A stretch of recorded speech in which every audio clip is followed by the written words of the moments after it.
Hi friends, welcome to my KSY inform YouTube channel. ಇನ್ಯಾರಾದರೂ ನನ್ನ ಚಾನಲ್ನ ಸಬ್ಸ್ಕ್ರೈಬ್ ಮಾಡ್ದಲ್ಲಿ ನೋಡ್ತಾ ಇದ್ದರೆ ಪ್ಲೀಸ್ ಒಂದು ಸಬ್ಸ್ಕ್ರೈಬ್ ಮಾಡ್ಕೊಳ್ಳಿ.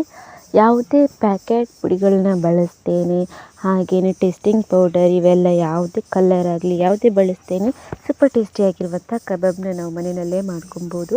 ಇದಕ್ಕೆ ಒಂದು ಮಿಕ್ಸಿ ಜಾರಿಗೆ ಒಂದು 10 ಬ್ಯಾಡಗೆ ಮೆಣಸನ್ನ ನೀರಿನಲ್ಲಿ ನೆನೆಸ್ಬಿಟ್ಟು ಇದಕ್ಕೆ ಹಾಕೋಬೇಕು. ಹಾಗೆ ಒಂದು ಗಡ್ಡೆ ಬೆಳ್ಳುಳ್ಳಿ, ಒಂದು ಇಂಚು ಶುಂಠಿ, ಒಂದು ಅರ್ಧ ಟೀ ಸ್ಪೂನ್ ಆಗುವಷ್ಟು ಜೀರಿಗೆ, 1 ಟೀ ಸ್ಪೂನ್ ಆಗುವಷ್ಟು ಪೆಪ್ಪರ್ ಹಾಕಿ ನೀರು ಹಾಕಿಬಿಟ್ಟು ನೀಟಾಗಿ ಗ್ರೈಂಡ್ ಮಾಡ್ಕೊಬೇಕು ದಪ್ಪಗೆನೆ. ಅದಾದಮೇಲೆ ಇವಾಗ ಒಂದು ಮಿಕ್ಸಿಂಗ್ ಬೌಲ್ಗೆ ಒಂದು ಅರ್ಧ kg ಆಗುವಷ್ಟು ಚಿಕನ್ನ ಹಾಕ್ಬಿಟ್ಟು ಇದಕ್ಕೆ ಒಂದು 2 ಸ್ಪೂನ್ ಆಗುವಷ್ಟು ಕಾರ್ನ್ಫ್ಲವರ್, 2 ಟೀ ಸ್ಪೂನ್ ಆಗುವಷ್ಟು ಅಕ್ಕಿ ಹಿಟ್ಟು, ಹಾಗೆ ಒಂದು ಅರ್ಧ ಟೀ ಸ್ಪೂನ್ ಆಗುವಷ್ಟು ಅರಿಶಿನ, ರುಚಿಗೆ ಬೇಕಾದಷ್ಟು ಉಪ್ಪು, ಹಾಗೆಯೇ ಗ್ರೈಂಡ್ ಮಾಡ್ಕೊಂಡಿರುವಂತಹ ಮಸಾಲೆ ಏನಿದೆ ಅದನ್ನು ಹಾಕ್ಬಿಟ್ಟು ಒಂದು ಮೊಟ್ಟೆನ ಒಡೆದಾಕಿ ನೀಟಾಗಿ ಕಲಿಸ್ಕೊಬೇಕಾಗುತ್ತೆ.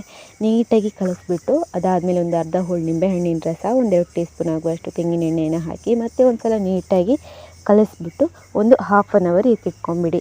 ಅದಾದಮೇಲೆ ಇವಾಗ ನಾವು ಯಾವಾಗ ತಿನ್ನಬೇಕು ಅನಿಸುತ್ತೆ ಆವಾಗ ನಾವು ಎಣ್ಣೆನ ಕಾಯಕ್ಕಿಟ್ಬಿಟ್ಟು ಡೀಪ್ ಫ್ರೈ ಮಾಡಿದರೆ ಆಯಿತು. ನೀಟಾಗಿ ಫ್ರೈ ಮಾಡಿದರೆ ಸೂಪರ್ ಟೇಸ್ಟಿಯಾಗಿರುವಂತಹ ಕಬಾಬ್ ರೆಡಿ ಆಗಿರುತ್ತೆ. ಕಬಾಬ್ ಫ್ರೈ ಮಾಡಬೇಕಾದ್ರೆ ಕರಿಬೇವು ಸೊಪ್ಪು ಹಾಗೆ 1-2 ಕಾಯಿ ಮೆಣಸನ್ನ ಉದ್ದುದ್ದಕ್ಕೆ ಹೆಚ್ಚಿಬಿಟ್ಟು ಹಾಕ್ಕೊಂಡು ಫ್ರೈ ಮಾಡ್ಕೊಳ್ಳಿ. ಟೇಸ್ಟಿಯಾಗಿರುತ್ತೆ, ಸ್ಪೈಸಿನೂ ಆಗಿರುತ್ತೆ.